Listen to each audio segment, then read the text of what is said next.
Hi, my name is Jeremy Pajer. I am co-founder of Freedom, Folk, and Soul. I am also the co-author of this book with my wife. And this book, Shaman Heart, Sacred Rebel, is really the culmination of 20 years of my own personal work and my own relationship with that part of myself. And the last 4 or 5 years has really been taking that to the next level. And so we're really excited to see the different points of view of what that means for each person. So, what does it mean to me to be a sacred rebel? It has been a process, of course, and I would say that my rebel has been destructive in the past. And so I need to start this one over. Yeah. So what does it mean to me to be a sacred rebel? For me, I feel like we all have a desire for sovereignty. And there's some part of us that's going to find that sovereignty, no matter what. And so my sacred rebel for many years was wrapped up in my addiction and my saboteur. And so over the last 4 or 5 years, I've really had an opportunity to step into my authenticity and honor who I am. And so being a sacred rebel is really about that. It's like letting go of the status quo, stopping being being what we were told to be or what we think we'd be or what we created to stay safe. Most of us, we acquiesce to that status quo. So, yeah. So a story when I realized the rebel was sacred, I think of 2 things. One, I think of this moment when I was 15 and I was sitting at the dinner table and I had a workaholic family and I just lost it. I said, is that all we do is talk about freaking work in this household? And I slammed it, my plate down. And was followed by dead silence for the rest of that dinner.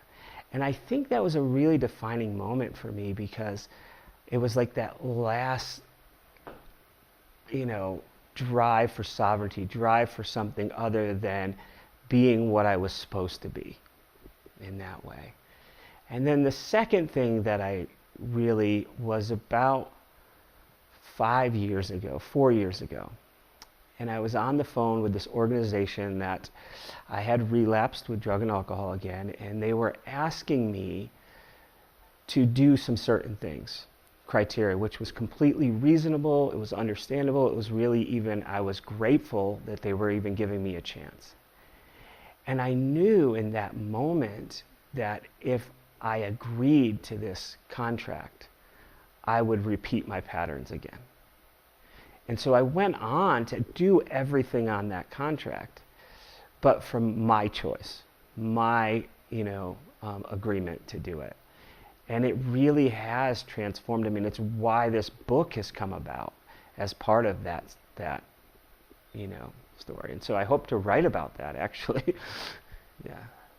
So who is one of the sacred rebels that inspired me? Oh God, there's quite a few. I think of 2 really I want to talk about. One was my friend Brad, who used to say, before I die, I want to fully be me. And that just always stuck with me, and he's passed now. And I think he did a pretty good job of doing that, actually. And then this quote really hit me the other day, Nelson Mandela quote that said, don't judge, please, I'm paraphrasing, don't judge me by my successes. Don't judge me by my successes, but judge me by how many times I've fallen down and gotten back up again.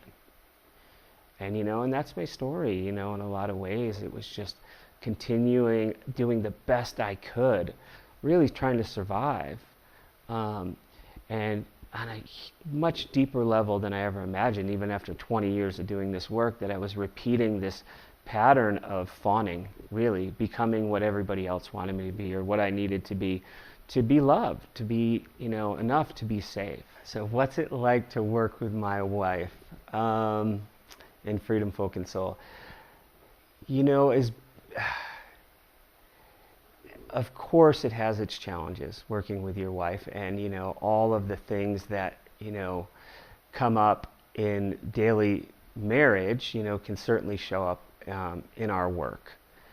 That being said, me and Steph are very, very different people, and she's very much a dreamer. I'm very much a stalker, which means like I am a earth person. I want to get it done. I want to figure out systems. I want to work, and she is like out in the clouds, and dreaming. And I say all that to say that it's like not one is right and the other one is wrong. And when we can be in harmony with each other, it's magic. It works. I mean, it really does. And then, of course, when we get tired or stressed or worried or, all the things that then, and everybody does this to a certain degree. It's like then those differences become, tension. But it's amazing. We've created really beautiful stuff. I really have grown to be dependent in some ways on my wife. When we're sitting side by side teaching, there's a confidence that comes from that.